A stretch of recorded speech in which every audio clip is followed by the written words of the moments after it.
అన్నంలోని కొద్దిగా నెయ్యి వేసుకుని తింటే కనుక ఈ పచ్చడి దోసకాయ కొత్తిమీర రోటి బండ పచ్చడి అంటారండి. దీన్ని బండ పచ్చడి అని పిలుస్తాం అన్నమాట మేము. చాలా బాగుంటుందండి. మీరు కూడా ఒకసారి ఇలాగా పచ్చడి తయారు చేసుకుని చూడండి, చాలా చాలా బాగుంటుంది. ఇవాళ దోసకాయ కొత్తిమీర పచ్చడి ఎలా చేయాలో చూపెడుతున్నానండి. దానికోసం దోసకాయలన్నీ కూడా కోసేసుకుని రెడీగా ఉంచుకున్నాను. ఎలా చేయాలి ఏంటి, దానికి కావాల్సిన పదార్థాలు ఏంటి అనేది ఈరోజు వీడియోలో కనుక మీకు చూపెడతానండి. ఒకసారి వచ్చేసి ఏమేమి కావాలో చూసేయండి. దోసకాయలు చిన్న చిన్న ముక్కల కింద కోసేసుకున్నానండి. ఆ ముక్కలే కాకుండా మళ్ళీ చిన్న ముక్కలు కోసుకుని పక్కన పెట్టుకున్నాను. కొత్తిమీర చిన్న చిన్న ముక్కలు కోసేసుకుని ముందే కడిగేసుకుని కోసుకుని ఉంచుకున్నానండి. ఇప్పుడు ఇందులోకి వేయవలసిన జీలకర్ర, ఉప్పు, ఆవాలు, మినపప్పు, చింతపండు, పచ్చెనగపప్పు, ధనియాలు, ఎల్లుల్లిపాయలు, కరివేపాకు. ఇంతేనండి, ఇంకేం అవసరం లేదు. ఇప్పుడు మీకు ఎలా చేయాలో ఏంటో చూపెడతానండి, మీరు చూడటానికి వచ్చేసేయండి. ముందైతేనండి పొయ్యి వెలిగించుకోవాలి. పొయ్యి వెలిగించుకుని ఒక దాక్ కానీ లేకపోతే మూగుడు కానీ మీ దగ్గర ఏది ఉంటే అది పెట్టుకోవాలి. గిన్నె వేడయిందండి. ఇప్పుడు ఇందులోని కొద్దిగా నూనె,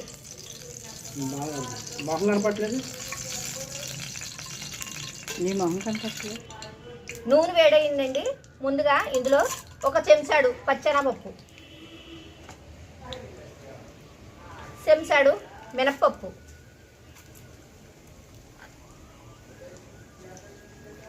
ఓ చెంచాడు ధనియాలు, ఒక అర చెంచాడు జీలకర్ర. ఇప్పుడు వీటిని బాగా వేగనివ్వాలండి, మాడిపోకుండా చక్కగా వేపుకోవాలి. ఇవన్నీ నేను వేసేస్తున్నప్పుడే శుభ్రంగా వేగిపోయినాయి చూడండి, ఒకదాని తర్వాత ఒకటి. ఎందుకంటే కనుక నూనె వేసాను కదా, నూనె వేడయ్యింది. ఇప్పుడు చూడండి ఇలా వేగినాయి కదా. ఇప్పుడు ఇందులోను పచ్చిమిరపకాయలు కారాన్ని బట్టి చూసుకుని వేసుకోండి. నేనైతే కనుక 6 పచ్చిమిరపకాయలు 7 పచ్చిమిరపకాయలు వేసానండి. కారం ఉన్న పచ్చిమిరపకాయలు, కారం లేని పచ్చిమిరపకాయలు ఉంటాయి కదా, దాన్ని బట్టి చూసుకుని వేసుకోవాలి పచ్చిమిరపకాయలు. ఈ పచ్చిమిరపకాయలు కూడా ఇందులోని బాగా వేగిపోవాలండి.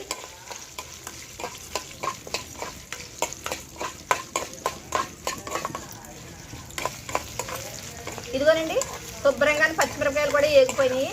వీటిలన్నింటినీ కూడా ఇందులో తీసేసుకుంటున్నాను. ఎక్కడ మాడిపోకుండా చెయ్యి వదిలిపెట్టకుండా కలుపుకుంటూ వేపుకోవాలన్నమాట. అలాగైతేనే మీకు దోరగా వేగుతాయి.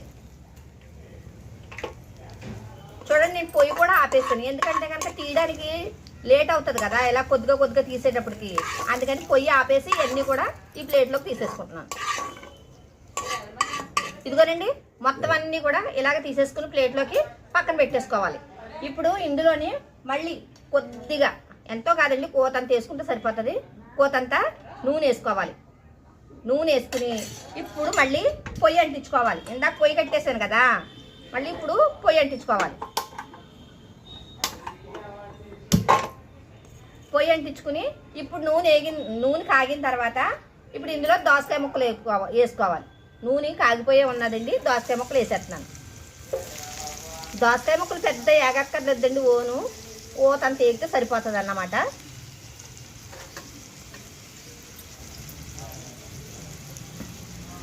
దోసకాయ ముక్కలను కూడా బాగా చిన్న మంట పెట్టుకుని, అంటే మీడియం ఫ్లేమ్లో పెట్టుకుని వేపుకోవాలన్నమాట. ఇవి కూడా చెయ్యి వదలకుండా చక్కగా వేపుకోవాలి. ఎప్పుడైనా సరేనండి కూర పచ్చడి ఏదైనా సరే మనం వండుకుంటంలోనే టేస్ట్ వస్తుంది. మనం వండుకునే విధానాన్ని బట్టే ఉంటుంది ఎప్పుడైనా సరే.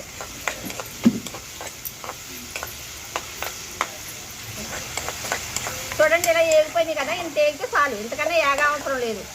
ఇవన్నీ కూడా తీసుకోవాలి.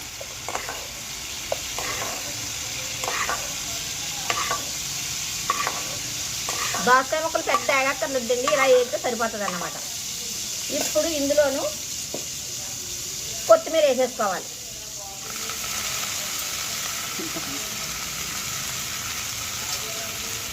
కొత్తిమీర ఇలా వేసుకున్న తర్వాత ఇందులోనే చిన్నదండి చింతపండు, పెద్ద ఎక్కువ అవసరం లేదు. ఎందుకంటే కనుక దోసకాయల్లో పులుపు ఉంటుంది కదా, ఆ పులుపుని బట్టి చూసుకుని వేసుకోవాలన్నమాట, అంతకన్నా ఎక్కువ వేసుకోకూడదు. ఇప్పుడు ఈ దోసకాయ ముక్క ఈ గడితోనే చక్కగా ఇట్లా బాగా వేపుకోవాలి. మాడకూడదు ఎక్కడ, మాడితే మళ్ళీ మీకు టేస్ట్ పోతుంది. రుచి పచ్చి లేకుండా అయిపోతుంది.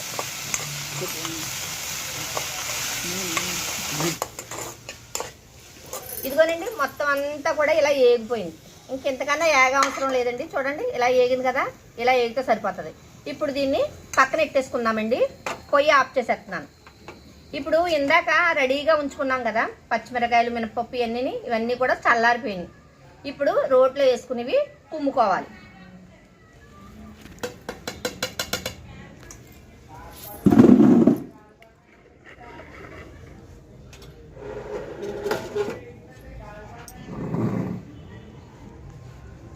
రోల్లో కనపడుతున్నాయండి. ఇందులో ఏపిని వేసుకున్నాం కదా, ఇప్పుడు ఇందులోనే కొద్దిగా ఉప్పు.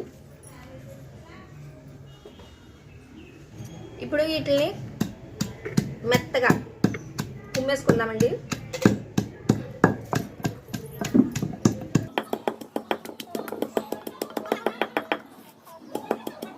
అంటేనే కమ్మగా వాసన వచ్చేస్తుంది.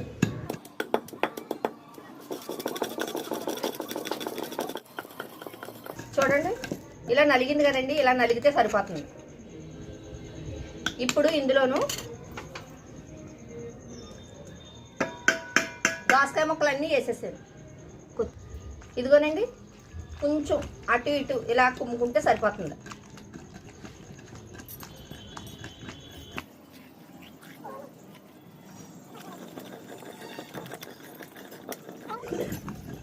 ముందు దోసకాయ ఎందుకు వేసాను అని మీరు అనుకుంటా ఉంటారు కదా. ఎందుకు వేసాను మీకు తర్వాత తెలుస్తుంది. చూడండి ముందు అయితే మటుకు ఈ దోసకాయలని ఇందాక వేసుకున్న పప్పులు అన్నిటిని కూడా బాగా మెరిపేసుకోవాలి.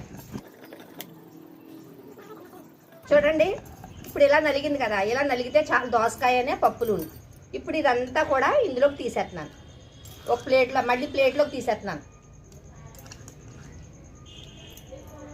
ఇప్పుడు ఇందాక మనం వేపి పెట్టుకున్నాం కదా, ఆ కొత్తిమీర వేసేసుకుంటున్నాం అన్నమాట. చింతపండు, కొత్తిమీర ఇవన్నీ కలిపి పెట్టుకున్నాం వేపుకున్నాం కదా, అవన్నీ కూడా ఇందులో వేసేస్తున్నాను అన్నమాట. ఇప్పుడు దీన్ని మెత్తగా నలిగిపోనివ్వాలి. చూడండి ఇలా నలిగిపోయింది కదా.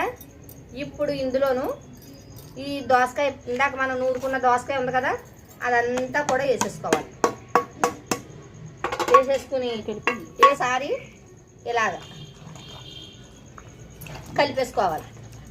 కలిపేసుకుని బండతోని మరీ ఎక్కువ మెత్తగా ఉండకూడదు. మెత్తగా ఉంటే బాగోదు అన్నమాట, కొంచెం బరగ్గానే ఉండాలి.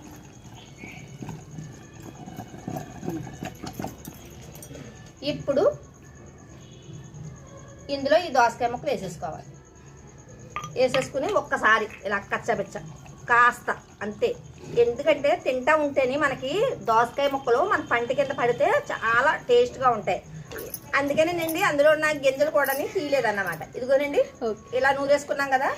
ఇప్పుడు ఈ పచ్చడి అంతా కూడా మళ్ళీ ఈ ప్లేట్లోకి తీసేసుకుంటున్నాను. మామూలుగా ఇందాక నూరుకున్న ప్లేట్ ఉంది కదా, ఆ ప్లేట్లోకి తీసేసుకుంటాను. గింజలను పెట్టేస్తే సరే పెట్టచ్చు. అలాగా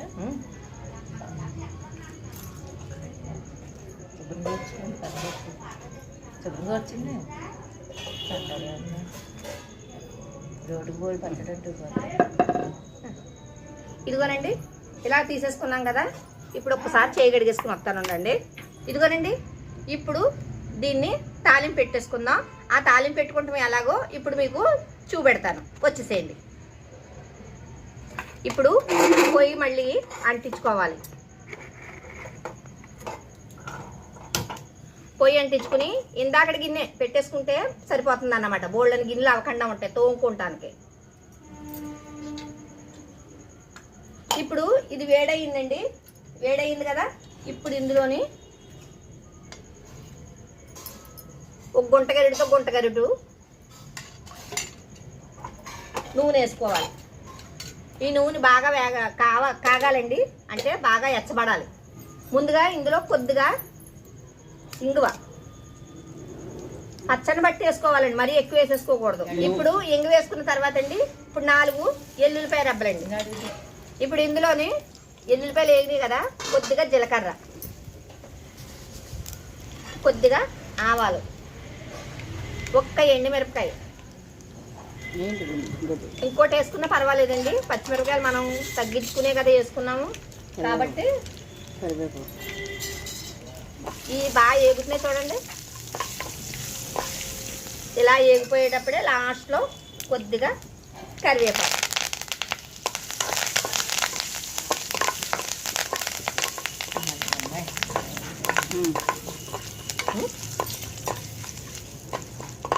ఇప్పుడు ఈ రోట్లో దంచుకున్న పచ్చడి అంతా కూడా ఇందులో వేసేసుకోవాలి.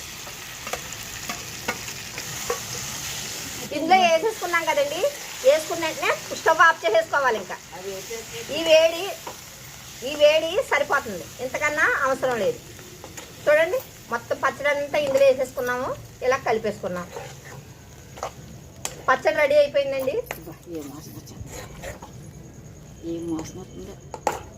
సూపర్ వాసన వచ్చేస్తుంది. చూడండి, పచ్చడి అయితే మటుకు రెడీ అయిపోయిందండి. గుమగుమలు ఆడిపోతుంది. అన్నంలోని కొద్దిగా నెయ్యి వేసుకుని తింటే కనుక ఈ పచ్చడి దోసకాయ, కొత్తిమీర, రోటి బండ పచ్చడి అంటారండి. దీన్ని బండ పచ్చడి అని పిలుస్తాం అన్నమాట మేము. చాలా బాగుంటుందండి. మీరు కూడా ఒకసారి ఇలాగా పచ్చడి తయారు చేసుకుని చూడండి. చాలా చాలా బాగుంటుంది. మీకు ఈ వీడియో నచ్చింది అనిపిస్తే కనుక తప్పకుండా మన ఛానల్ని సబ్స్క్రైబ్ చేసుకోండి.